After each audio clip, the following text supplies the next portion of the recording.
Hello and welcome back to my channel. For those of you just joining us, my name is Bonnie and my channel deals with cruises, cruise destinations, extend your cruise ideas, and travel related tips. Check out my videos on Northern Europe and other things I've done, but for now I'm giving some practical tips on what to do on a cruise when you're traveling with kids.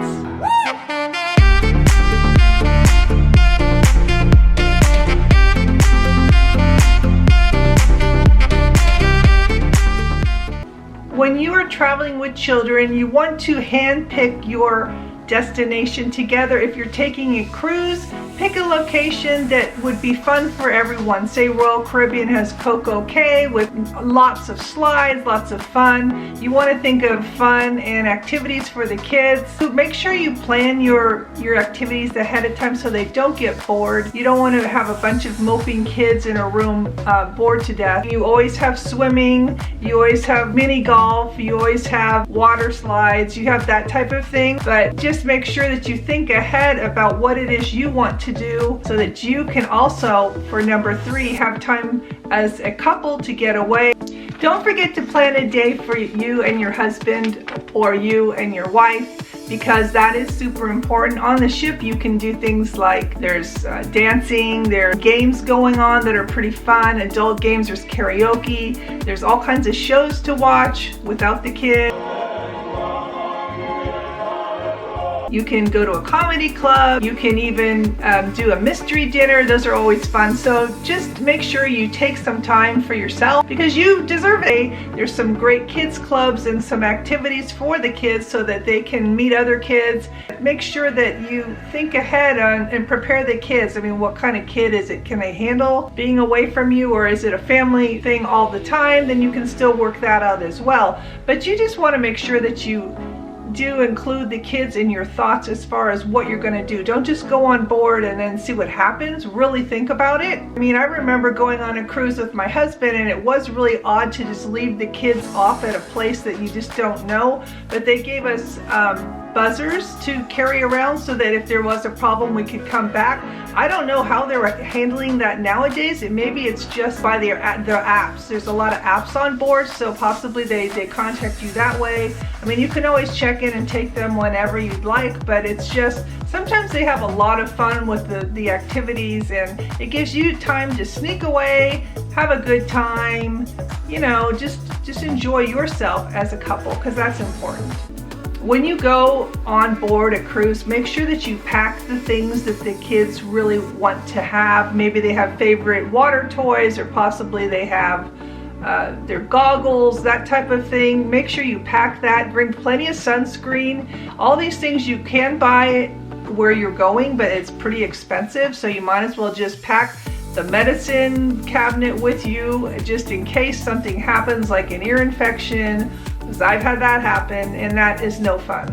And when you are traveling, think about, do you want an adjoining room? I mean, if you're traveling with older kids, sometimes they enjoy just having that connection room, and then you have your space and they have theirs. But if it's with kids, younger kids, I've also traveled that way where we spent 4 bunks in a room kind of thing, and that was a lot of fun anyway. It's fun no matter how you make it, but think ahead on what type of vacation you're looking for. It's always a good idea to arrive a day ahead of time and just check out the port city that you are traveling to. I know that when I traveled to Southampton a couple years ago, or in 2019, I have some videos, check those out. But anyway, when I traveled to Southampton, London with my daughter, who is 20, it was really fun to kind of get there a day early. In fact, we not only got there a day early, we got there a couple weeks early so that we could go to Paris and then to London and then to Southampton. So please think about how you could maybe extend your stay, or maybe just at least a couple days ahead of time so you're not so rushed and worried that you're going to miss your plane, and everybody's kind of getting used to time zones and that kind of thing. And when you are in the ports, make sure that you figure out what it is you want to do there. Maybe there's something to see like dolphins, or I don't know, and alligators, or it depends what cruise, of course, that you're going on. Maybe there's a museum that's interesting. I mean, try to make it fun. I guess that's the whole thing about this, is try to make it fun.